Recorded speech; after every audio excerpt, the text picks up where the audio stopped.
Have you ever felt like your mind is a runaway race car, speeding downhill with no brakes? Anxiety, stress, and relentless thoughts swirling around, leaving you exhausted? You lie in bed, but your mind keeps running like a fast-forwarded movie, unfinished tasks, past mistakes, and worries about the future. You crave peace, but the more you try, the more tangled your thoughts become. Have you ever felt this way? Comment "I know that feeling" if you can relate. But what if I told you that by simply changing the way you think, you could calm this storm inside your mind? No medication, no quitting your job, no need to travel to a distant monastery. You can experience peace right here, right now. And yes, it's absolutely possible. Not just because I say so, but because monks, enlightened masters, and wise sages have been practicing this for thousands of years to achieve absolute serenity. Today, I'm going to share with you why our minds are wired for worry and how to break free from this cycle. What mindful thinking really is and why it can instantly bring you peace. Powerful wisdom from Buddha and Zen masters that you can apply to your daily life. And most importantly, I will tell you a truly unexpected story, one that might just change the way you see everything. Stay with me until the end of the video to unlock this powerful lesson.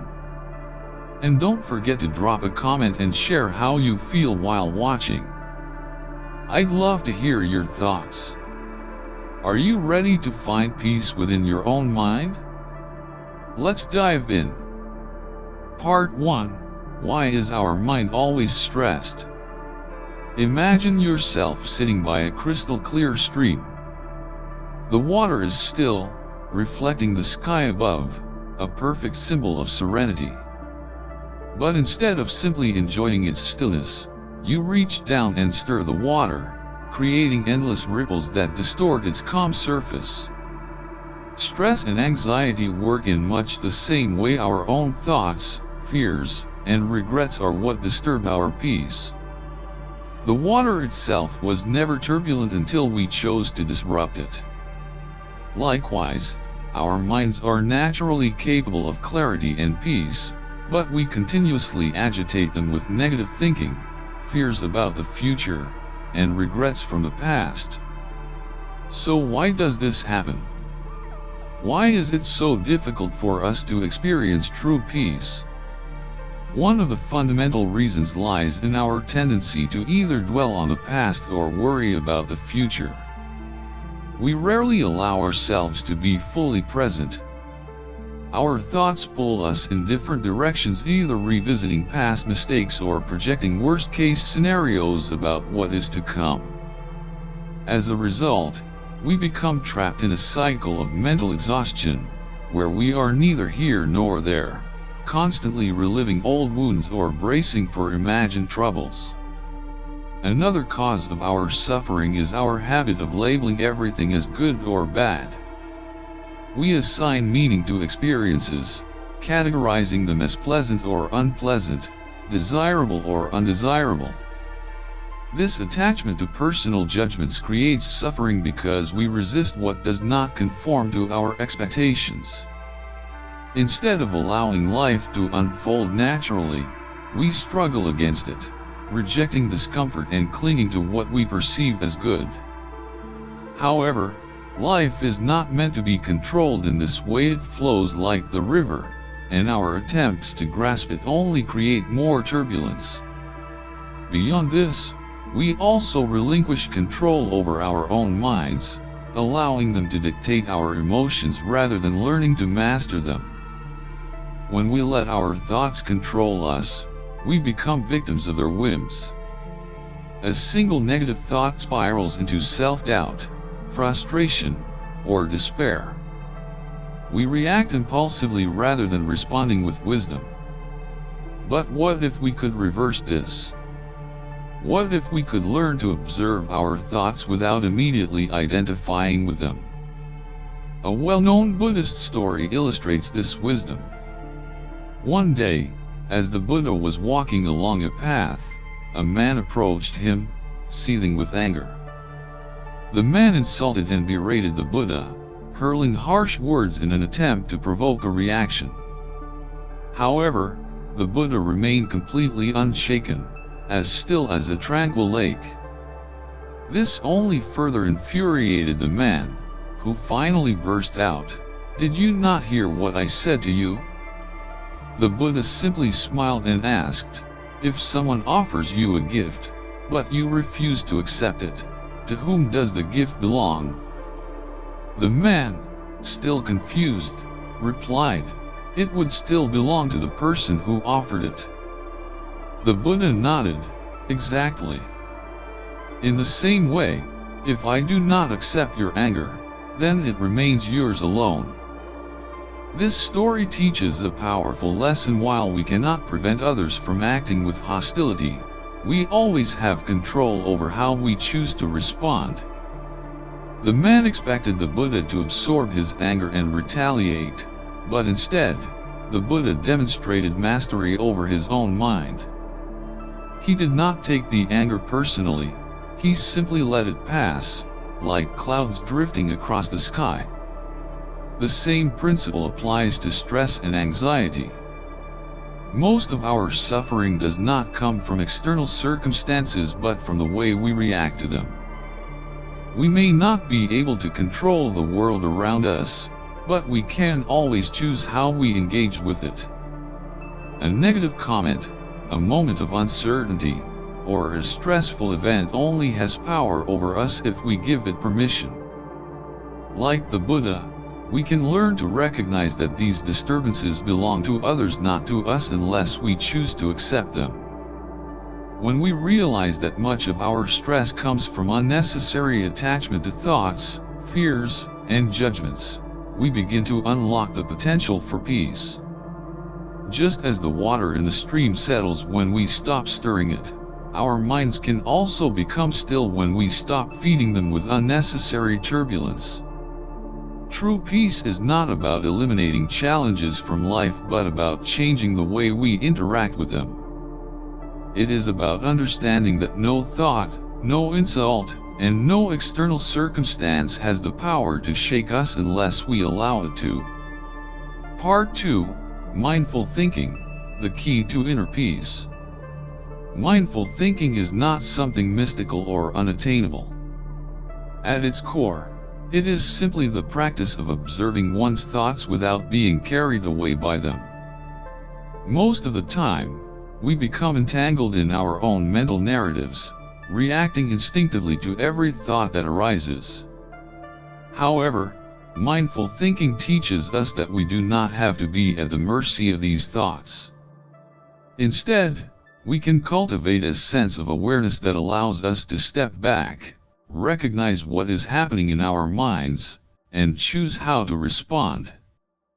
There are three fundamental principles of mindful thinking that serve as a key to inner peace.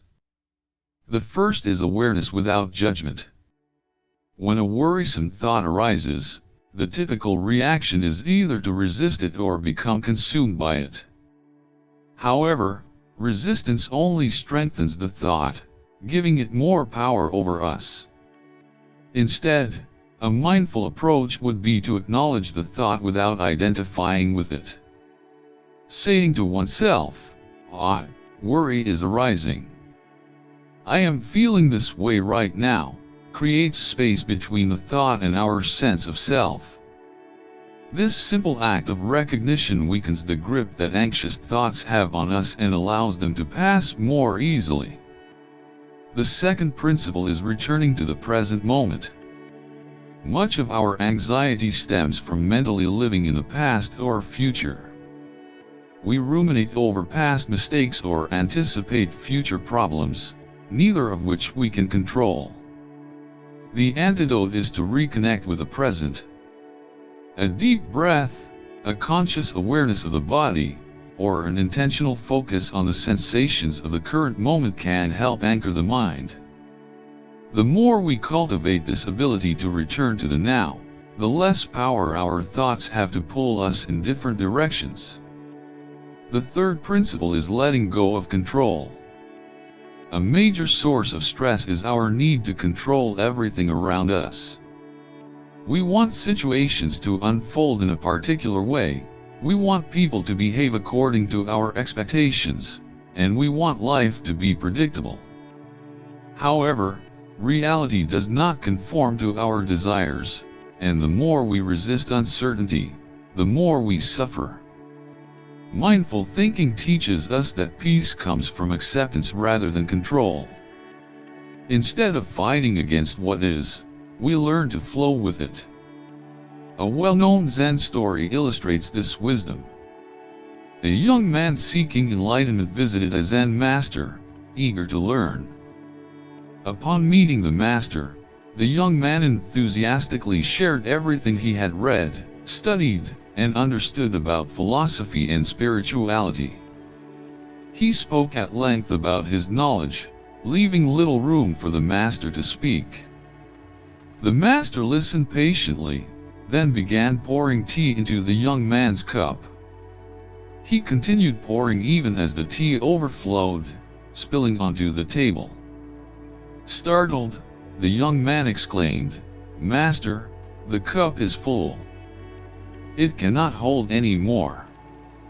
The master nodded and said, "Your mind is like this cup. If it is already full of thoughts, opinions, and worries, how can I teach you anything new?"